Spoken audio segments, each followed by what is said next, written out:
When Japan was rocked by a massive earthquake and tsunami back in March, we told ourselves the worst was behind us. Tens of thousands dead, an economy shattered, whole communities razed. Surely the Japanese had suffered enough. But all these weeks later, the crisis is far from over. The crippled Fukushima nuclear plant is still leaking. Fukushima, a major supplier of Japan's power, once looked like this. These shocking new images showed the moment the tsunami smashed into the plant, triggering a series of fires and explosions. Just 200 kilometers from Tokyo, 3 of the 6 nuclear reactors at Fukushima are now in meltdown, and deadly radiation has already leaked into the sea and air. They say the reactor accident is stable. Yes, that's true. Stable like you're hanging on the edge of a cliff, hanging by your fingernails, and that one by one your fingernails start to crack. That's stability. In other words, it's a race against time. If you thought nuclear disaster had been averted in Japan, then meet physicist Michio Kaku. If you've been exposed to cesium-137 because you're an atomic worker, even after you're long dead and buried, your gravesite will be radioactive. Your great-grandkids can come with the Geiger counters and see that great-granddaddy still has radiation in his gravesite. Are you serious? I'm serious. The death and destruction, the displacement of so many families has been quite shocking. And now, nuclear contamination just adds another layer to what is already an unspeakable tragedy. These were obviously people's homes, but with the nuclear power plant just 20 kilometres that way, any decision to come back, rebuild, could well be out of their hands. These are guinea pigs in some sense, human guinea pigs, to see exactly how radiation disperses in the environment and then exactly how it's incorporated into people's bodies, into children. And as the years and decades go by, we will see an increase in cancer. To get some idea of what that means for the people of Fukushima, we've journeyed to the only other place on Earth that has seen such a disaster, Chernobyl. This is Pripyat, once a city of 53,000 people, purpose-built for Chernobyl workers and their families, now a ghost town. Those firefighters were brought here to this now abandoned hospital. My goodness.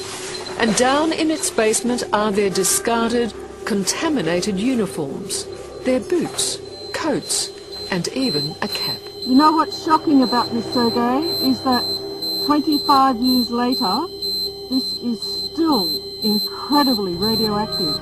Yeah, definitely. It is a terrible reminder of the horrors those rescue workers faced, of not just a fire, but an invisible enemy. Actually don't feel good about being here. To this day, there is a 30-kilometre exclusion zone surrounding Chernobyl, and visitors must first get government approval to come here because high radiation levels are still being recorded.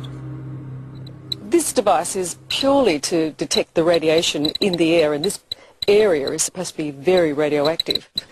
And when I bring it along to somewhere like this, it becomes very active.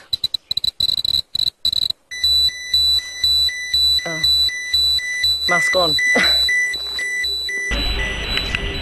Sinop'un nükleer santral kurulmasıyla ilgili bize ne söyleyebilirsiniz acaba? Valla nükleer kurulmasına karşıyız. Neden? Karşıyız. Nedenleri bir güzel ekolojik değeri, evet. güzellikleri. Yani Sinop kurulmayacak eşek güzel bir yer. Evet. Olduğu için yani olmasını istemiyoruz. Ekolojik değerinin bu güzelliğin, isteğin bozulmasını istemiyoruz. Yani hem denizlerimizde balıkla ilgili hem doğal güzellik. Yani niye yani? Yani bunun örneklerini dışarıda Tsunami'de şurada burada kullandık mesela. Aynısı olsa da etmek zorunda olabiliriz. Yani hep buna düşünmek zorundayız. Evet. Yarın biz güzel yaşayabiliriz ama yarın gelecek nasıl acaba nasıl yaşayabiliriz? Yani bunları düşündüğüm için olmasını istemiyorum. Nükleer santral bir kaza olduğunda neler olabileceğini biliyoruz. Şunu biliyorum ilk öncelikli olarak, sevdiklerime elveda öpücüğü vereceğimi biliyorum. Nükleer santral bir kaza olduğunda ne gibi değişiklik, ne gibi etkileri olacağını biliyoruz. Çok büyük felaketler Do you know that the Turkish government are trying to cut a lot of trees to make nuclear power stations here? Duydunuz mu efendim? Yakında hükümetin ağaçları kesilecek, buraya nükleer santral koyacak. Sorunun olmaması elimizden geldiği kadar bilineceğiz. We try to make our best against the protest. Ama bu nükleer santralın attığı denize giderse bizim de balık geleceğimiz bilgilendirildiğim için söyleyemem. Mutlaka bir faydası var ama Sinop için zararları da çok olacak bence. Daha değişik enerji kaynaklarına aslında yönelebiliriz. Nükleer santral olmayabilir de mesela burada rüzgar santrali olabilir. Başka türlü kaynaklardan da yararlanabiliriz aslında. İkinci kısım olarak da kurulması düşünülen termik santralin kömürünün Türkiye'den değil, Güney Afrika'dan, Rusya'dan alınacağı, yaklaşık olarak yılda 15.000 ton, bu rakamı yanılıyor olabilirim ama çok büyük miktar, yani milyonla ifade edilen, yani yılda milyonla ifade edilen bir ton kükürtün doğaya salınacağı. Şimdi Sinop baktığımız zaman rüzgara çok açık olan bir bölge. Gün doğusu dediğimiz rüzgar ve arka tarafımızda mesela karayel rüzgarlarıyla beraber oradaki dumanın gün doğusu esmesinde bu tarafa, karayel esmesinin bu tarafa, Bafra'ya, Alaçam'a doğru gitmesini gideceğini biliyoruz.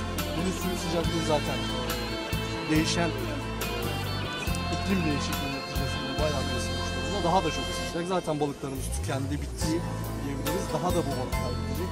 Yani şu anda Sinop'ta istediğiniz her yerde denize girebilirsiniz, arka taraf hariç. Burada denize girebileceğiz. İşte bildiklerimiz bunlar şu anda. Proje aşamasında kısaca bildiklerimiz bunlar. Termik santralde. Nükleer santralde bir kaza olduğunda neler olabileceğini biliyor musunuz? Herhalde. Çernobil'de olanları gördük. Hala yaşıyoruz. Sinop'un yarısı ölenlerin yarıdan çoğu kanserden ölüyor. Yani bizim de sonumuzun öyle olması, çocuklarımızın öyle olmasını istemiyoruz. Patlama şeyinde çok büyük bir felaket yani. Radyasyon az bir şey değil.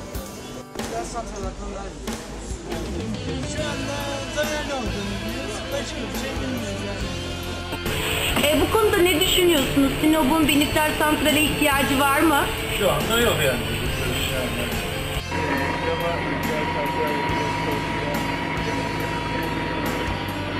Bunun tamamen yanlış bir cebe. Sinop'ta nükleer santralin yapılması bizi çok olumsuz etkileyecek ve Sinop'ta şu anda tatil yerlerini bozan, Starbucks'tan şeylerin açılması yasak olmasına rağmen nükleer santral diye bir şey getirilmesi çok saçma. Sinop halkı da özellikle diğer halkı zaten termik santral istemiyor. Nükleer santral istemiyor. Defalarca En azından bu şey var. Çernobil var. Tabii Amerika'nın zamanında Japonya'ya atmış olduğu bombalardan dolayı onun etkileri var. Yani tahmin edemeyeceğimiz boyutlarda bir zararı var en azından. Herhangi bir olumsuzluk durumunda.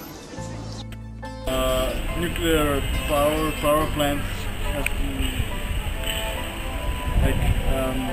should be, I don't know, demolished or like reduced. But do you think that you can find some other sources of energy, for example? Mesela başka enerji kaynakları var. Nükleer enerjiden başka örneğin. Görünmezliğin dışında hocam bu fazlasında olan güneş var. Other than nuclear, it could be a sun and a windmill. What do you think about nuclear reactors, power plants? Well, I think that they can produce lots of energy, but they are like damaging the environment. No matter, even if they don't explode, they create nuclear wastes which must be stored somewhere, and then there must be created like huge areas with a wasteland where you can store them.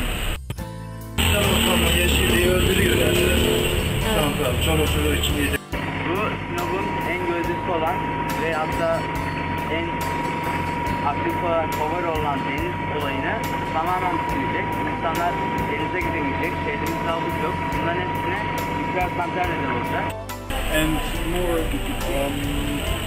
the financial plans or the finances would go to the gaining alternative energies like wind, solar energy, the energy from sea and stuff. So I'm fighting. All of us have a piece of Chernobyl in our bodies. Realize that we could take Geiger counters, scintillation counters, and actually see that radiation from Chernobyl has been incorporated into our flesh and tissue. And that will be the same with Fukushima. That's right. In fact, the whole world will be exposed to the radiation from Fukushima. It means that the radiation went over the Pacific Ocean, sailed over the United States, and it is now circulating around the entire Earth. So we're already getting it. We are already getting radiation from Fukushima.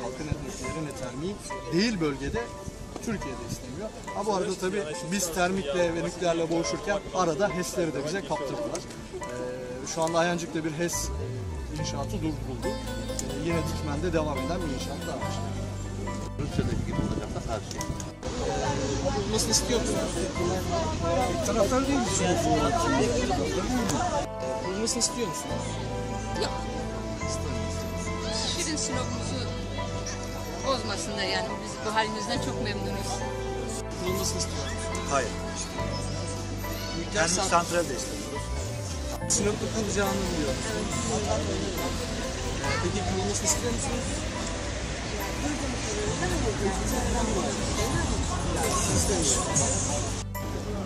Sinop'ta kuracağını biliyorsunuz. Kurulmasını istiyor musunuz? İstemiyorum. Balıkçılar avlanamayacak. Hem havamız kirli olacak. Bizden sonraki nesiller ve biz de bundan çok etkileneceğimiz için nükleer santral yapılmasını istemiyoruz. Нет второму Чернобылю в Синопе!